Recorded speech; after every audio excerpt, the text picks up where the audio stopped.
Well, in the wake of the woke Whoopi Goldberg story, where she stood down from her show The View over her wacky comments on the Holocaust, a suggestion that has been made that a Jewish woman might be the perfect pick as a replacement co-host on the popular program. Well, we shall see, especially amid this resurgent anti-Semitic sentiment. One of the names suggested for the gig is Israeli actress Noa Tishby, and she joins us from Los Angeles now. Noa, great to see you again. Your book is great to see you. Your book, Israel: A Simple Guide to the Most Misunderstood Country on Earth. I urge people to read that. It's a terrific read. But we wanted to ask you, thank you so much for coming on the show today. We wanted to talk about Whoopi Goldberg, your thoughts on that, and wow, it would be terrific if you were to get that gig. But also, Noa, we want to discuss the fact about Israel being labelled as an apartheid state by Amnesty, which the Prime Minister here quite correctly said, no, that's nonsense. But one of his backbenchers said, no, Israel is an apartheid state. So we're going to talk about both those issues. But first, Noa, give us your take on the Whoopi Goldberg fiasco. So first of all, let me just be clear. I was flattered when my name came up as a possibility to co-host the show. I love the show. I've been watching the show for years. They have this incredible ability to set the tone and the conversation in the United States in a kind of like a water cooler conversation, which is fantastic. Now, I posted a video right after Whoopi Goldberg made her miserable remarks that the Holocaust was not about race. And she said that, and then she doubled down on that on Colbert that night, on the same night, saying the Holocaust was not about race. And I posted a video about this on my Instagram, explaining to her that the Holocaust was absolutely all about race. It was literally Hitler's desire to create a master race and declaring the Jews to be an inferior subhuman race. So the fact that Whoopi can't see something doesn't mean that it doesn't exist. Now, here's the thing that's very frustrating that's been happening since the 2-week suspension that Whoopi had received, which is, it's a decision by NBC. I'm not going to call for cancel culture to be activated on the left or on the right. Agreed. But here's the thing that stings the most, okay? If I was on television and I was to say that any massacre or ethnic cleansing or genocide is not about race, pick your battles, right? Whether it would have been on the Armenians in Darfur or the Tulsa massacre. And I would have said, that wasn't about race. I just wonder how long it would have taken me to get fired. And the answer is probably by commercial break. 15 seconds. And that is the thing that's frustrating, because to me, 2-week suspension on behalf of NBC is a good thing. She apologized. I believe she probably understands what she said. I hope she does, right? I really do. And I like her. I never met her, but I like her, right? But I hope this doesn't come out because of anti-Semitic opinions, right? I'm going to give her the benefit of the doubt just because why not? But 2-week suspension is not a crazy thing on NBC's behalf to do. But what's happening right now, there's a debate on whether or not this was too much. And we've seen people that have lost their lives, livelihood, and jobs for way less than that.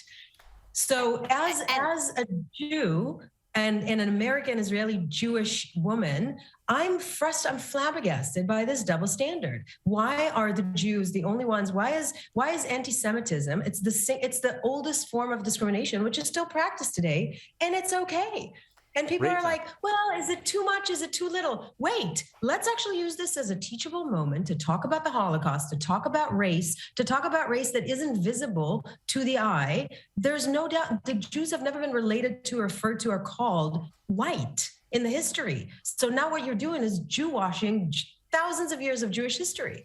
Absolutely not going to happen. We're not going to stand for that. Rita. Well, Whoopi is a repeat offender. This isn't the only questionable thing she's said. So when anti-Semitism comes from the left, it does seem to be whitewash. She has appropriated a Jewish name, so you can say, maybe she's not an anti-Semite. Her real name's Karen Johnson. But what she said, it's a belief system that's just not limited to her. And if you look at the definition, the modern definition of racism, critical race theory, white people can't be victims of it. So in her mind, if the Jews are white and their oppressors are white, then how could it be racism? So this is a wider problem than Whoopi. This is an issue that is across a lot of America. So how do you combat that? Because, suspending Whoopi for 2 weeks isn't going to cure that. Listen, Jews come in all colors. In all colors. Being Jewish is not, you're not, the majority of maybe American Jews descend from Eastern Europe, but like my Moroccan Jewish friends would really argue the fact that they're white. They really, and my Ethiopian friends. So you can't paint the entire Jewish community as monolithic white people. And you cannot ignore the history of anti-Semitism, the history of discrimination, the history of oppression and persecution, and one massive Holocaust of the Jewish people. The fact that right now it looks different than the definition, the American definition of white black, doesn't mean it didn't exist and doesn't mean it doesn't happen today. It's not happening right now. It's happening today. Jews are being attacked every single day on the streets of New York, Los Angeles, and all over the world. We can't ignore that. James. Well, and in terms of the name, the name Goldberg, I actually was interviewed to the Daily Mail the other day, and I'm honestly very curious about the origin of that name. I know she used to say in the 90s that she is Jewish. She definitely, again, reappropriated a Jewish name. I'm very curious to hear what the origin of that is. And indeed, no, you're correct that Jews come in all colors. I kind of wish Sammy Davis Jr. was around today to educate Whoopi Goldberg on this here. But, on a serious point... Haddish would argue with that, right? But on a serious note, though, this idea that all racism is white on black, that has infected even groups like the Anti-Defamation League in the U.S., which had to change its definition, which a few years ago just quietly got updated to this critical race theory thing, which was about, and there was systems of oppression where white people oppress black people. So if this thinking is oppressing or infecting, even groups like the ADL, which should be standing up for Jewry of all, colors and sorts, it seems to me that you've got a very big cultural issue here in how do you break this? We really have a big cultural issue right now. I think that within the Jewish community, and I'm not going to be specific to the ADL because I think they're doing the best that they can. And they changed their definition again, so in fairness. They did, yeah, they did. So I think that within the Jewish community, I think that what had happened in the past a few decades is that the Jewish community was mistaken to feel that we're safe and that anti-Semitism is probably not that big of a deal anymore, in a way. So we kind of let things slide a little bit. And I think there has to be a cohesive, arranged response to all of this. One of the biggest problems I think that we're having right now is that a lot of Jews are going, wait, don't suspend her. They're going to be mad at me. Okay, I have a lot of friends that actually communicate that way, and to me, that's unacceptable. So we all have to rethink what racism is in that sense, and understand that anti-Semitism, it's not just racism; it's racism that is specifically for the other, and that other is Jewish. So we all need to look that in the eye and actually work to eliminate that, and realize that it's not going away anywhere anytime soon. It's still around. Noa, you do a great job educating people on so many issues, particularly to do with Israel. Canny viewers will spot over your right-hand shoulder there your book, Israel, A Simple Guide to the Most Misunderstood Nation on Earth. Now, as I said before, Amnesty came out and said, Israel's an apartheid state. Our Prime Minister, to his credit, said, no, that's not the case. But one of his backbenchers, a Queensland Liberal called Ken O'Dowd, has come out and said, I've been to Palestine. It is apartheid there. Can you please, Noa, because, someone has to tell this bloke where he's wrong. And please, Noa, can you just give us the benefit of your expertise about why Israel is not, in fact, an apartheid state? The Amnesty International report is a shocker. It's disgraceful. It's full of lies, and there's no way to call it other than anti-Semitic. And I know a lot of people are like, stop saying that. But no, I'm going to continue saying that. The report is full of lies. Period. End of story. It actually confuses Israel within the Green Line and the West Bank.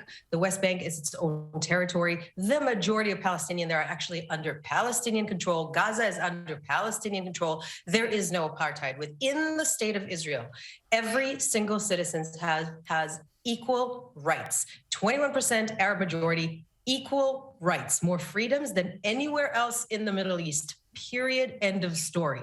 Now, they make claims in that report which are horrible. For example, they say that in 1948, Israel engaged in ethnic cleansing. That is borderline, that is defamation. It's blood libel. Excuse me for being so blunt, but it actually is. In 1948, the United Nations in 1947 gave the Jews and the Arabs of the land it was called the partition plan. They gave the Jews the land and the Arabs the land. The Jews said yes, the Arabs said no, and they started a war. They invaded the newly formed country. They started a war. Their leaders called on the Arab citizens of the country to evacuate, saying, we'll kill all the Jews, then you can come back. They lost the war. That is what happened. There was no ethnic cleansing there. This was a war for the survival of the Jewish people. It happened in 1948, 3 years after the Holocaust. So the Jews were not in no mood to get slaughtered again. And Amnesty International is now calling that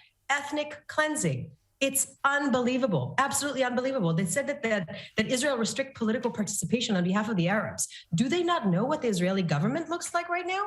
The rainmaker, the person who created the Israeli government, who allowed for it to be formed, is an Arab party. The Arab Party is not just a part of the Israeli government. He literally, Mansour Abbas, right, was the person that allowed everybody came up to him like, please come with us. No, please come with us so we can build a parliamentary democracy as Israel is. So Isawi Fridge from Meretz, which is another left-wing political party that is in the Knesset right now, Isawi Fridge, who's an Arab Israeli, came out and said, no, Israel is not an apartheid state. Bassam Eid, who is a Palestinian human rights activist, who is from Ramallah, came out and was like, Israel's not an apartheid state. Yosef Haddad, who's an Arab Israeli. All these Arab Israelis that are living in Israel are coming out and saying, Amnesty International, you're full of it. Absolutely full of it. Absolutely. Noa Tishby, Crazy report. I've also, like this Ken O'Dowd character, I've also been to Ramallah, and it struck me very much that, yes, the Palestinians are oppressed. They're oppressed by the Palestinian leadership of Hamas and the Palestinian Authority. Noa Tishby, it's always so great to chat to you, and thanks so much for coming on the show, and we'll speak again soon. Thank you so much. And you can buy Noa Tishby's book there, Israel, A Simple Guide to the Most Misunderstood Country in the World.